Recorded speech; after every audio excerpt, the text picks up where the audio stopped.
रीतिकाल class 12th Hindi का एक और महत्वपूर्ण टॉपिक।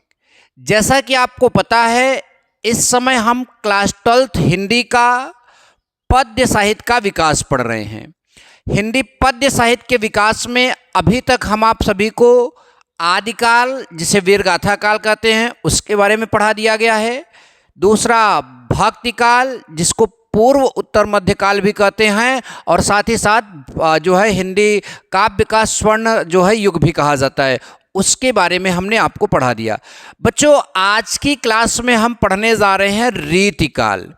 रीतिकाल में वो सारी चीज़ आपको पढ़ाई जाएगी जो बोर्ड एग्जाम में कई बार पूछी गई है और जिसके इस बार भी पूछे जाने के चांसेस हैं। तो बिना किसी टाइम वेस्ट किए हुए अब हम क्लास के टॉपिक पर आ जाते हैं। हमारा आज का हेडिंग रहने वाला है रीतिकाल।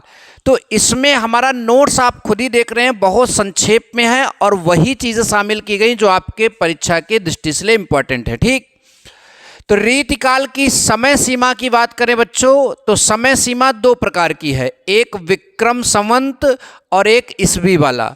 विक्रम संवत में बात करेंगे तो रीतिकाल की समय सीमा 1700 से 1900 विक्रम संवत मानी जाती है।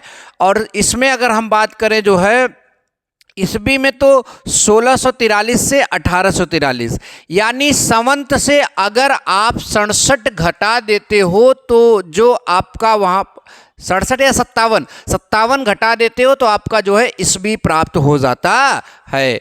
तो रीतिकाल की समय सीमा विक्रम संवत 1700 से विक्रम संवत 1900 तक है, आचार्य रामचंद्र शुक्ल के अनुसार। आचार्य रामचंद्र शुक्ल ने जो है इसका ये वर्गीकरण किया है, ठीक, समय सीमा का।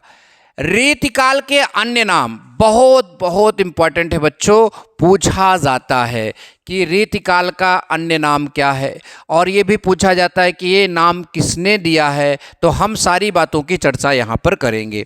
बच्चों, हमारे पास रीतिकाल के अन्य नाम में जो रीतिकाल नाम है ये शुक्ल ने दिया था। कौन शुक्ल? आचार्य शुक्ल। आचार्य शुक्ल का मतलब आचार्य रामचंद्र शुक्ल ने जो है रीतिकाल को रीतिकाल कहा था, इसे उत्तर मध्यकाल कहा था। तो उत्तर मध्यकाल और रीतिकाल का नामकरण जो है आचार्य रामचंद्र शुक्ल ने किया था। रीतिकाल को अलंकृत काल भी कहते हैं, रीतिकाल को अलंकृत काल भी कहते हैं, और यह नाम देने वाले हैं मिश्र बंधु। कौन? मिश्र बंधु ने जो है इस नाम को दिया था। रीतिकाल को श्रृंगार काल भी कहा जाता है। क्या कहा जाता है? श्रृंगार काल। यह नाम विश्वनाथ प्रसाद मिश्र ने दिया था। कौन दिया था? विश्वनाथ प्रसाद मिश्र ने दिया था। बच्चों, आगे लिखा है जॉर्ज ग्रियर्सन, ठीक है, ग्रियर्सन। तो जॉर्ज ग्रियर्सन ने जो है रीतिकाल को the Ars of Poetica, the Ars of Poetica या रीति काव्य कहा है। इन सभी में सबसे महत्वपूर्ण कौन सा है? अलंकृत काल और श्रृंगार काल, ठीक, उत्तर मध्य काल भी है। ये ज़्यादा पूछा जाता है। चौथा इस स्तर पर उतना इम्पोर्टेंट नहीं है। अगर टीजीटी पीजीटी हिंदी जो तैयारी करते हैं उनके लिए जो है चौथा टॉपिक भी इम्पोर्टेंट माना जाता है, ठीक है। तो ये आपका यहाँ पर इतना हो गया। अब बच्चों, रीतिकाल के जो प्रवर्तक हैं इसके बारे में बात किया जाएगा कि रीतिकाल के प्रवर्तक कौन है। डॉक्टर नगेंद्र के अनुसार जो है रीतिकाल के प्रवर्तक माने गए हैं आचार्य केशव दास। कौन माने गए हैं? आचार्य केशव दास, डॉक्टर नगेंद्र के अनुसार। और ये सर्वमान्य मत है। ये कैसा मत है? सर्वमान्य मत। और आचार्य रामचंद्र शुक्ल के अनुसार जो है चिंतामणि त्रिपाठी जो है वो रीतिकाल के प्रवर्तक हैं। लेकिन अगर आपको ओवरऑल पूछे कि रीतिकाल के प्रवर्तक कौन है, तो आप आंख मूंदकर आचार्य केशव दास पर टिक मारेंगे, क्योंकि ये सर्वमान्य मत है। और अगर किसी के अनुसार कहेगा तो डॉक्टर नगेंद्र, ये बात यहाँ पर ध्यान दीजिएगा। बच्चों, रीतिकाल की विशेषताओं की बात करें तो पहली विशेषता आपका है श्रृंगार रस की प्रधानता, यानी रीतिकाल में श्रृंगार रस का ज़्यादा उपयोग किया गया है। श्रृंगार रस से रिलेटेड जो है, श्रृंगार रस से संबंधित जो है रचनाएं ज़्यादा लिखी गई हैं। दूसरा, ब्रज भाषा की प्रधानता। ब्रज भाषा का मतलब होता है, जो ब्रज भाषा होती है, प्रधानता का मतलब होता है कि ब्रज भाषा रीतिकाल की काव्यों में ज़्यादा देखने को मिलती है। तीसरा है बच्चों प्रकृति चित्रण का अभाव, यानी रीतिकाल के जो कवि हैं उनके रचनाओं में प्रकृति चित्रण का अभाव रहता है, ये बात ध्यान दीजिएगा। चौथा नंबर है रस पर आधारित ग्रंथ। किस पर? रस पर आधारित ग्रंथ। ठीक, जैसे श्रृंगार रस, वीर रस, वीर रस की भी बहुत सारी कविताएं रीतिकाल में लिखी गई हैं, तो रस पर आधारित ग्रंथ। और ये तीसरा हमने पढ़ा ही दिया।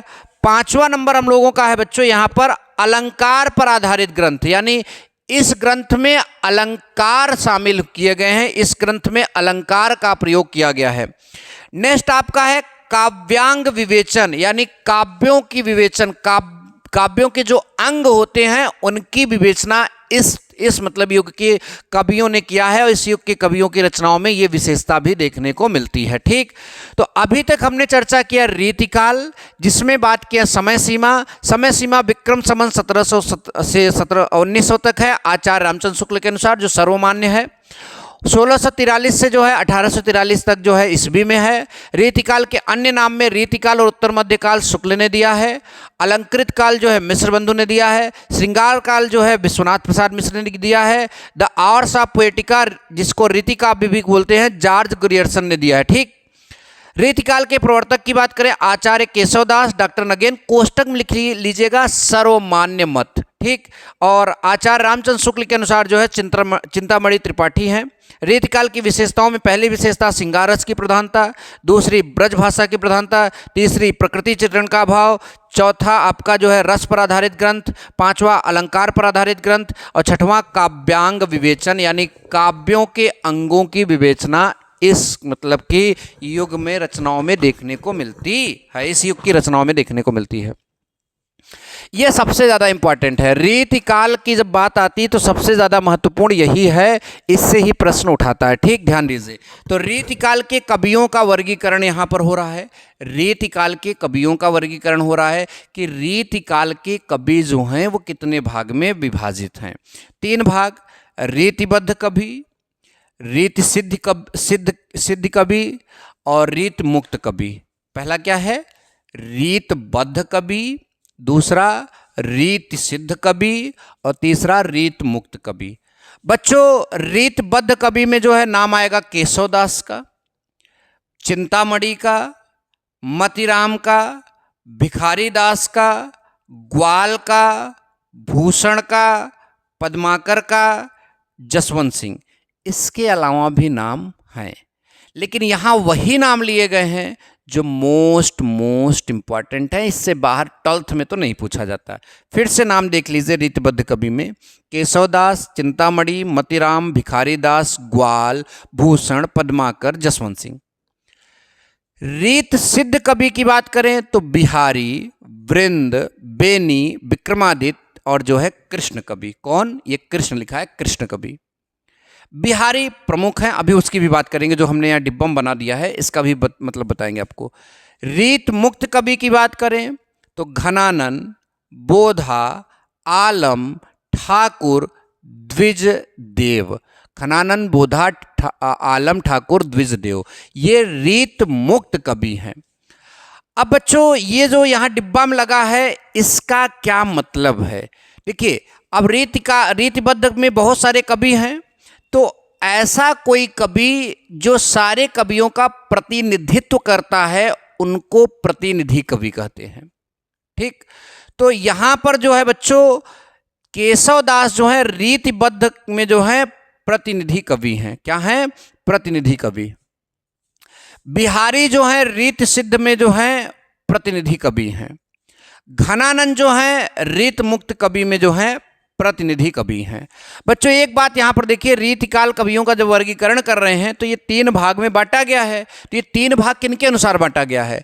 विश्वनाथ प्रसाद मिश्र के द्वारा जो है रीतिकाल कवियों को या रीतिकाल रचनाओं को 3 भाग में बांटा गया है, रीतबद्ध, रीत सिद्ध और रीत मुक्त। ठीक है, विश्वनाथ प्रसाद मिश्र द्वारा। ठीक, और रीतबद्ध में केशवदास जो हैं प्रतिनिधि कवि होंगे, रीति सिद्ध में जो है बिहारी प्रतिनिधि कवि होंगे और रीति मुक्त में जो है घनानंद प्रतिनिधि कवि होंगे। अब बच्चों यहाँ पर इसके बाद जरा ध्यान से देखेंगे हम लोग। इतना तो हो गया आपका। अब विशेष तथ्य में ये बात आपको याद रखना होगा, रीत काल के प्रतिनिधि कवि यानी ओवरऑल अब रीति ना तो रीतबद्ध बात होगी, ना तो रीत सिद्ध बात होगी, ना तो रीत मुक्त। ओवरऑल पूरे रीति जो कालीन कवि हैं सभी तीनों मिलाकर उसके प्रवर्तक की बात करेंगे, प्रतिनिधि कवि की बात, सॉरी प्रवर्तक नहीं, प्रतिनिधि कवि की बात करेंगे तो बिहारी। यानी बिहारी रीति सिद्ध के तो प्रतिनिधि हैं ही, पूरे रीति काल के भी प्रतिनिधि कवि बिहारी ही माने जाते हैं। 700 दोहों का समूह बिहारी ने लिखा है और बिहारी सतसई के नाम से मशहूर है। किसके नाम से मशहूर है? बिहारी सतसई के नाम से मशहूर है। रीत काल के प्रवर्तक, या पहले से बता दिए हैं, रीत काल के प्रवर्तक जो हैं ये आचार्य केशवदास हैं, तो ये हमने यहाँ पर भी लिख दिया। रीतिकाल के अंतिम कवि ग्वाल कवि, यानी रीतिकाल जो था उसके अंतिम कवि कौन थे? ग्वाल कवि। हालांकि आपके एग्जाम में पूछा नहीं जाएगा, लेकिन कुछ भी पूछ सकता है, उसका कोई भरोसा नहीं, इसलिए आप इसको तैयार करिए। रीतिकाल में वीर रस के कवि, इंपॉर्टेंट है, रीतिकाल में वीर रस जैसी रचनाओं को किसने लिखा था? महाकवि भूषण ने, याद रखिएगा। रीतिकाल में प्रकृति चित्रण जो है करने वाला कवि, देखो यहाँ पर लिखा है प्रकृति चित्रण का अभाव, यानी प्रकृति चित्रण बहुत कम है, लेकिन उसको भी प्रदर्शित करने वाला कवि कौन है? सेनापति। ये बात बिल्कुल ध्यान, सेनापति मतलब किसी राजा का सेनापति नहीं, कवि का नाम है सेनापति। अब बच्चों इसके बाद ये जानकारी तो हो गई, यहां से भी प्रश्न बनते जरूर हैं, ठीक है। अब प्रश्न कैसे बनते हैं, ऑप्शनल प्रश्न मैं जरूर लेकर आऊंगा, ठीक है। अब यहां पर एक चीज आपको बताएं कि इसकी रचनाएं, तो अभी वीडियो के अंतिम में आपको एकदम बढ़िया सा जो है रचनाएं लिखकर मिलेगा, 4-5 मतलब कि 10 सेकंड का वो भी है, उसको देख लीजिए, रचनाएं अपने कॉपी में नोट कर लीजिए, पूरा नोट्स बनाइए, निश्चित तौर पर आप सफलता जरूर प्राप्त करेंगे। यहां तक वीडियो देखने के लिए आप सभी का बहुत बहुत धन्यवाद। मिलेंगे नेक्स्ट वीडियो में। Thank you so much. जय हिंद, वंदे मातरम।